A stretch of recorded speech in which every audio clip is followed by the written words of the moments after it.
Media daily. Fiya? അല്ല, ഞാൻ അഖില. ഞാൻ പെർഫ്യൂം ഫിയ എന്നാണ് ചോദിച്ചത്. എനിക്കിഷ്ടമാണ് ആരെ? ഫിയ പെർഫ്യൂം. എനിക്കും. ആരും കൊതിച്ചു പോകും. അത് സാർ. ഞാൻ പെർഫ്യൂമിന്റെ കാര്യമാണ് പറഞ്ഞത്. അതെ സാർ, ആരും കൊതിച്ചു പോകും. ആരെന്നെയാണോ? അല്ല സാർ. അതെ, ആരും കൊതിച്ചു പോകും. ഒന്നരികിലെത്താൻ ഫിയ പ്രീമിയം പെർഫ്യൂം.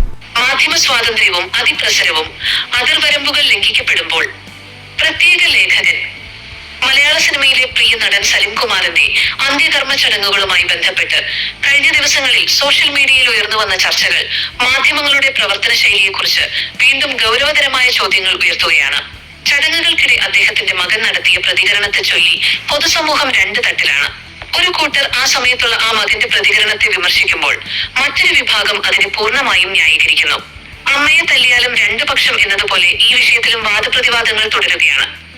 എന്നാൽ ഈ സംഭവത്തിലൂടെ വ്യക്തമാകുന്നത് ഒരു കാര്യമാണ്: നമ്മുടെ മാധ്യമ സ്വാതന്ത്ര്യം പലപ്പോഴും അതിന്റെ അതിരുകൾ ലംഘിക്കുന്നുണ്ട്.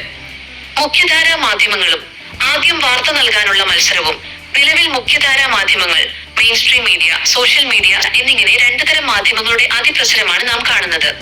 രണ്ടായാലും മറ്റൊരാളുടെ സ്വകാര്യതയിലേക്ക് അനുവാദമില്ലാതെ കടന്നു കയറുന്നത് ഒരു തരത്തിലും അംഗീകരിക്കാനാകില്ല. ഒരു മരണവീട്ടിലെ സങ്കടകരമായ അന്തരീക്ഷത്തിൽ പോലും ക്യാമറയും മൈക്കുമായി മറ്റുള്ളവരുടെ മൂക്കിൻ തുമ്പിലേക്ക് ഇരച്ചു കയറുന്ന മാധ്യമപ്രവർത്തകർ മാറുന്ന കാലത്തെ തിരിച്ചറിയേണ്ടതുണ്ട്. സാങ്കേതിക വിദ്യ ഇത്രയധികം പുരോഗമിച്ച ഈ കാലഘട്ടത്തിൽ എന്തിനാണ് മാധ്യമങ്ങൾ ഈ അനാവശ്യ തിടുക്കം കാണിക്കുന്നത്? ആദ്യം ഞങ്ങളുടെ ചാനലിലാണ് ഈ വാർത്ത വന്നത് എന്ന് അവകാശപ്പെടാനുള്ള കാലമൊക്കെ കഴിഞ്ഞുപോയി. ഒരു ചാനൽ വാർത്ത ടെലികാസ്റ്റ് ചെയ്യുന്നതിന് മുൻപ് തന്നെ സോഷ്യൽ മീഡിയയിലൂടെ ആ വാർത്ത അന്തരീക്ഷത്തിൽ നിറഞ്ഞിട്ടുണ്ടാകും. അതിനായി വലിയ വിലപിടിപ്പുള്ള മൊബൈൽ ഫോണുകളുടെ പോലും ആവശ്യമില്ല. അതുകൊണ്ട് തന്നെ മാധ്യമപ്രവർത്തകർ കുറച്ചുകൂടി സംയമനവും വിവേകവും പാലിക്കേണ്ടതുണ്ട്. അല്ലാത്ത പക്ഷം മുൻ മുഖ്യമന്ത്രി പറഞ്ഞതുപോലെ കടക്കുപുറത്ത് എന്ന് ജനങ്ങളെ കൊണ്ട് പറയിപ്പിക്കുന്ന അവസ്ഥയിലേക്ക് കാര്യങ്ങൾ ചെന്നെത്തും. വ്ളോഗർമാരുടെ അതിരുവിടുന്ന സ്വാതന്ത്ര്യം. മറ്റൊരു പ്രധാന പ്രശ്നം വ്ളോഗർമാരുടേതാണ്. ഇന്ന് ആർക്കും വ്ളോഗറാകാൻ കഴിയുന്ന ഒരു കാലഘട്ടത്തിലൂടെയാണ് നാം കടന്നു പോകുന്നത്. നിങ്ങൾക്ക് അഭിപ്രായ സ്വാതന്ത്ര്യവും മാധ്യമ സ്വാതന്ത്ര്യവും ഉള്ളതുപോലെ തന്നെ മറുവശത്ത് നിൽക്കുന്ന വ്യക്തിക്കും അയാളുടെ സ്വകാര്യതയ്ക്കുള്ള സ്വാതന്ത്ര്യമുണ്ടെന്ന് മനസ്സിലാക്കണം. ഒരു മൈക്കും ക്യാമറയുമായി എവിടെയും ചെന്നു കയറാമെന്ന് കരുതരുത്. ചുറ്റുപാടുമുള്ള സാഹചര്യങ്ങളെ കുറിച്ചുള്ള പരിസരബോധം ഉണ്ടാകേണ്ടത് അത്യാവശ്യമാണ്. എന്ത് കാണിച്ചാലും വൈറലാകും എന്ന അവസ്ഥ ഇന്നുമുണ്ട്.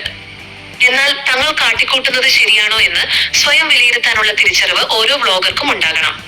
ജനാധിപത്യത്തിന്റെ നാലാം തൂണാണ് മാധ്യമങ്ങൾ എന്ന കാര്യത്തിൽ തർക്കമില്ല.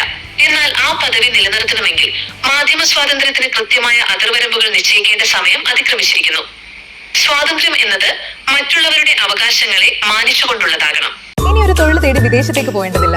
സ്വന്തമായ ഒരു ബിസിനസ്, സ്ഥിരമായ വരുമാനം നിങ്ങൾ ആഗ്രഹിക്കുന്നുണ്ടോ? നമ്മുടെ രാജ്യവും വളരെ വേഗത്തിൽ വളരെയാണ്, മറ്റു വികസിത രാജ്യങ്ങളെ പോലെ. ഇതാ, ഈ വളർച്ചയിൽ പങ്കാളിയാകുവാൻ നിങ്ങൾക്കും അവസരം. മാറുന്ന ബിസിനസ് സംസ്കാരത്തിനൊപ്പം നമ്മളും മാറി ചിന്തിക്കേണ്ടതുണ്ട്. വളരെ വേഗത്തിൽ വളർന്നുകൊണ്ടിരിക്കുന്ന ഇലക്ട്രിക് വെഹിക്കിൾ, അതിവേഗത്തിൽ പുരോഗമിച്ചുകൊണ്ടിരിക്കുന്ന സോളാർ പവർ സൊല്യൂഷൻ, ഇലക്ട്രിക് മേഖലയിൽ ഒഴിച്ചുകൂടാനാകാത്ത LD സംവിധാനം ഒരുമിച്ചൊരു കുടക്കീഴിൽ ഇയോൺ എക്സ്പീരിയൻസ് സെന്റർ. എവിടെയെല്ലാം ആവശ്യമായിട്ടുണ്ടോ അവിടെയെല്ലാം സ്ഥാപിച്ചു നൽകുന്നു, അതും നിങ്ങളുടെ ബഡ്ജറ്റ് അനുസരിച്ചുള്ള പദ്ധതികളുടെ. സ്വന്തമായോ പാർട്ട്ണർഷിപ്പിലോ വാടകക്കോ ലഭ്യമാണ്. കൂടുതൽ വിവരങ്ങൾക്ക് ഞങ്ങളെ സമീപിക്കുക.